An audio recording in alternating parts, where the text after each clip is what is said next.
This is Saber right before his ultimate, but instead of ulting the mage, he ults the tank. You know why? He just had the wrong settings, because there are settings that must be turned on, the ones that are only meant for certain heroes, and the ones that can literally cost you the game. I've spent the last 30 days studying every single detail, and we'll go through them step by step so you can follow along, but honestly, I was shocked. There's a setting that makes Fanny players slow, Marksman players move back and forth aimlessly, and Assassin players end up diving tanks. Turns out, we have to start with the targeting method. It's divided into 3. In free mode, you only get 1 button. Luckily, in advanced mode, you get 2 extra buttons. A tower button that only hits turrets, and the minion button that hits minions. Be careful, the tower button can't attack enemies, while the minion button will attack heroes if no minions are nearby. But then there's the lock mode. There's a hero button that switches selected enemy heroes and a minion button that switches selected minions. After watching dozens of pro player live streams, I realized they all use the advanced mode, because it's way better when combined with another setting. Sounds simple, right? Unfortunately, targeting priority isn't that simple because the best choice depends on your hero type. Lowest HP percentage will target the enemy with the lowest HP percentage. In this case, you'd attack Yuzhong since his HP percentage is the lowest. If you choose lowest HP, you'll attack 1-1 because she has the least HP. But if you choose nearest target, HP doesn't matter, you'll always attack the closest enemy. If you're playing a marksman or a DPS mage, choose nearest target so you can keep your distance from the enemy. If you're playing a burst mage, assassin, or fighter, choose lowest HP so you can finish off low HP enemies. But if you're playing a tank or support, you're free to choose either mode.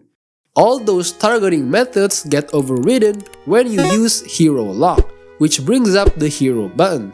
Once you press it, all your attacks will lock onto that hero. Ever had trouble fighting Sun? With this setting on, your attacks will always target the real Sun. That's why this setting is a must. Think about this. Have you ever used Saber and ulted a rock? Used Roger to claw a tank? Or used Chou to kick a tank? That's not because you're bad, it's because of the wrong accurate indicator setting. When enabled, single target skills can be aimed more precisely. This setting is also a must. It's different from aim panning, which can actually mess you up. When enabled, the camera shifts whenever you use a long range skill. While it's useful for heroes like Franco, Layla, and Novaria, this setting will make your camera shake if you spam skills often, like Fanny's second skill or Granger's ultimate. That will make Fanny players slow and Granger players struggle to kite. When you tap Granger's ultimate, the bullets will fire based on your analog direction. But there is assisted aiming mode. If it's enabled, your skills will auto-aim.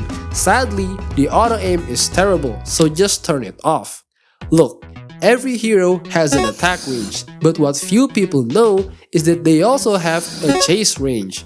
If a higher priority target is outside your attack range but still within chase range, your hero will ignore nearby targets and chase that one instead. But the moving pursuit setting makes you chase enemies even while retreating. That's why your marksman keeps running back and forth. Still, this setting can be really strong when combined with another setting we'll talk about later. Remember the targeting methods we discussed earlier? All of those gets ignored if you use close pursuit. Check this out. Normally, you'd attack Mia, but with close pursuit enabled, you'll attack the monster instead since it's closer. Be careful, this setting can make you hit the wrong target during a teamfight, so it's better to just turn it off. When you move your joystick, your hero won't stop unless you release it. That is if you disabled the joystick dead zone setting. When it's on, you can stop moving by sliding the joystick back to the center. This setting isn't really important. Imagine this. There's an enemy hero, a jungle monster, and a minion all at the same distance. If you do a basic attack, who do you hit? Mobile Legends prioritizes enemy heroes first, then jungler monsters and minions last. But if you enable active creeps filter, the priority changes to enemy heroes, then jungle monsters that are attacking, followed by idle jungle monsters, and finally minions. This setting isn't very useful. This is your skill button. If you tap it slightly off, the skill will still trigger, but the joystick position will appear in the middle of the skill area, not where you tap. That's because your skill joystick position is set to fixed. If you change it to tap position, the joystick will appear exactly where you tap the skill. This one's up to you. Advanced targeting method and moving pursuit work really well when combined with basic attack smart targeting. But there are three options. Lock-on targeting lets you pick a basic attack target. Once selected, every basic attack will stay locked onto that target, unlike manual targeting, which doesn't lock. You'll have to aim every single basic attack yourself, and you can also turn this feature off. Out of the three, the best option is lock targeting, especially for heroes that rely on locking with basic attacks like Roger, Hanzo, and every marksman. The range of basic attack smart targeting can be adjusted with the attack activation distance setting. Fixed position based on range locks onto enemies within basic attack range. Close range does the same but also chases targets slightly outside it.